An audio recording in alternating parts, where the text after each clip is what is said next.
Today I want to talk about something deceptively simple, yet deeply transformative.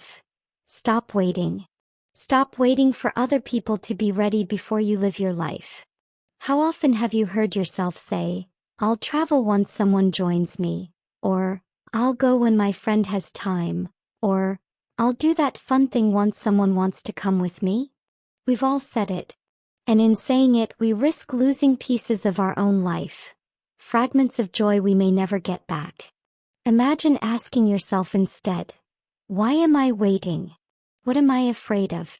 The author Alain de Botton explores this in The Art of Travel.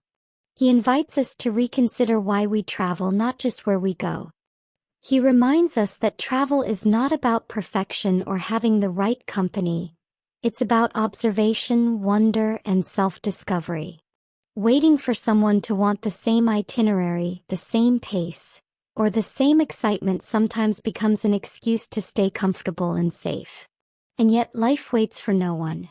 Going to a concert alone. Finding joy in your own company. A few years ago I stood outside a venue, ticket in hand, nervous and unsure. I was going alone to a concert. As I stood there, I thought of M. Scott Peck's book The Road Less Traveled, which reminds us that growth often begins with discomfort.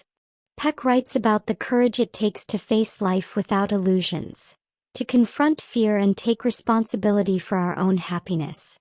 That night, surrounded by strangers who became friends instantly, I found myself smiling more than I had in weeks.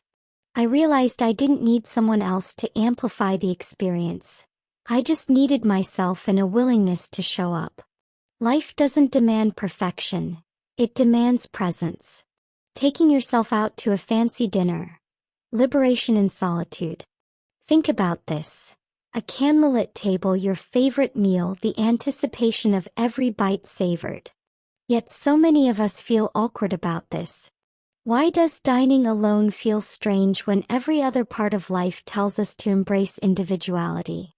In Eat, Pray, Love, Elizabeth Gilbert embarks on a year-long journey, and one of the most powerful lessons she learns is that being alone isn't a lack. It's a choice. It's a space where you can listen to your own needs without compromise. When you take yourself out to dinner, a fancy dinner, a simple one, any dinner, you declare to the world, "I am enough." You model self-love in a way that no one else can do for you. Exploring your own city, rediscovery in familiar places. We often think travel means flying to far-off places, but the most profound journeys sometimes lie right in front of us. Your own city, your own backyard holds stories waiting to be discovered. Pico Iyer, in The Art of Stillness, talks about how movement is not just geographical, it's internal.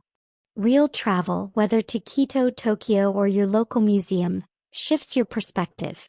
It reminds you that the world is always richer than we assume, and that wonder doesn't require permission. So explore. The hidden cafe down the street, the art gallery tucked between office buildings, the park you passed 100 times but never entered. These places can become mirrors that reflect back who you are now, not who you were. Stop waiting for others. Your life is happening now. Here's the heart of the matter. We wait for others because we fear being judged, rejected, misunderstood, or alone. But let me tell you something powerful. The person you should worry about living with forever is you.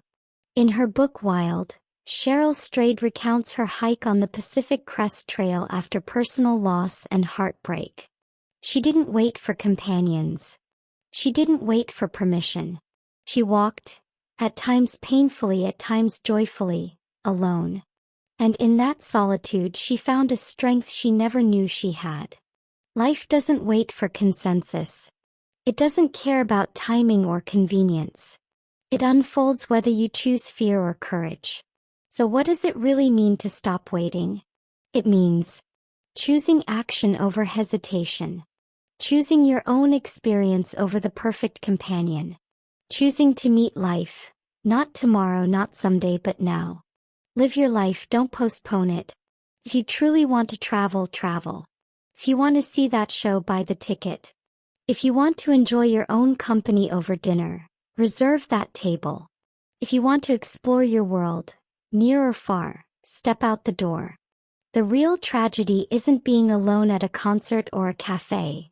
It's the realization months or years later that you missed the chance to live the moments you dreamed about because you were waiting for someone else's schedule, permission, or desire. Let these words from Anais Nin echo with you. And the day came when the risk to remain tight in a bud was more painful than the risk it took to blossom. Don't wait. You are the one you've been waiting for. Live your life, boldly, freely on your terms,